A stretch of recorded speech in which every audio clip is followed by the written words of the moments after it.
Hi, friends. Something that bothers me in the way the world is becoming nowadays, the way it's shaping up, is the dying habit of reading. Reading. Trying to make sense of the written word, trying to make sense of what is written in front of you. It is something that we all need to do day in and day out, in fact, every hour, every minute of the day. There's something always that we have to read and make sense out of. And when we do that, and the more we do it, the more command we have over our linguistic skills, our verbal skills, our written skills, all these things that we require in our life. Something which is so important and so essential, so critical. Why is it that we don't want to develop it, or why is it that we don't want to push our children, push ourselves to do more of it? Reading, as I said, one of the major benefits of reading is that it helps us to master our linguistic abilities, our skills, our writing skills, the way we communicate with others, whether it's writing an email or it's making a presentation or it's a report or it's writing an essay or writing an exam paper. Then the way we talk, the way we come across, which we have to do all the time. And the more equipped we are, the better we are at it. I think the more effective will we be when we are talking or when we are communicating with the others. Then also reading is something which makes your brain really work, because when you read, you have to focus on the word in front of you. You have to make sense, you have to concentrate, and the more you do it, obviously your attention span is going to improve. You're going to be able to do it much better, and again being able to read those long and lengthy reports or essays, or again whatever your work may involve, you will become better at it. Then apart from the attention span, the concentration skill, reading is something, when you start reading and you try to visualize or try to imagine what the writer is trying to convey to you.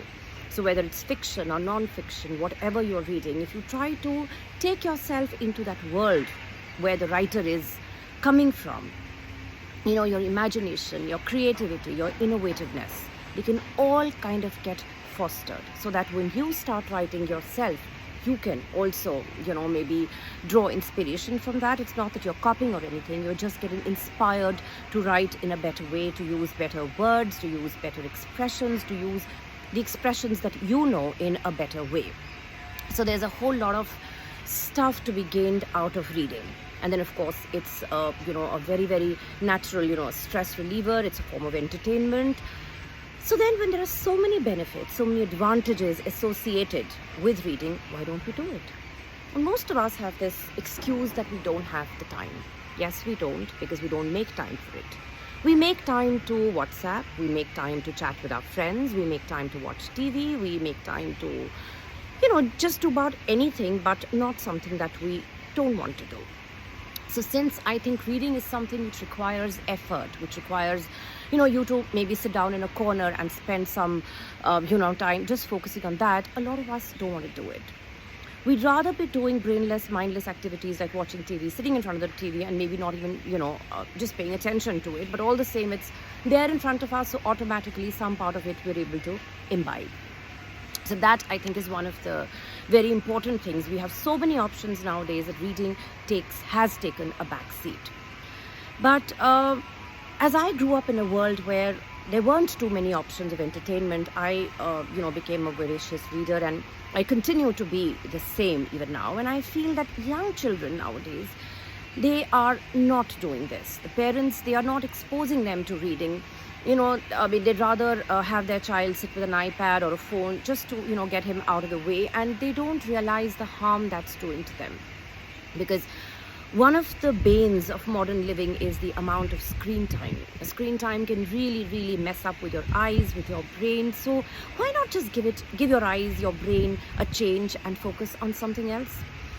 So what I want to say is, parents, largely, as far as the children are concerned, it is the parents' responsibility to encourage them. So expose them to books, take them to bookshops, book fairs, libraries, anywhere and everywhere that you think books are available. Take them there, expose them to books. Just let them, run loose over there and choose what they want to read. If you're older, if you don't think your, parents can have much say, but you want to read, then I can share a few tips with you. Say, for instance, if you really want to inculcate this habit, then Just fix a time of the day every day, maybe just 10-15 minutes when you can just sit down and just read. Maybe say every day from 4 to 4:15 in the afternoon, you decide that I am just going to devote this time to reading. Do that. Pick up something that interests you.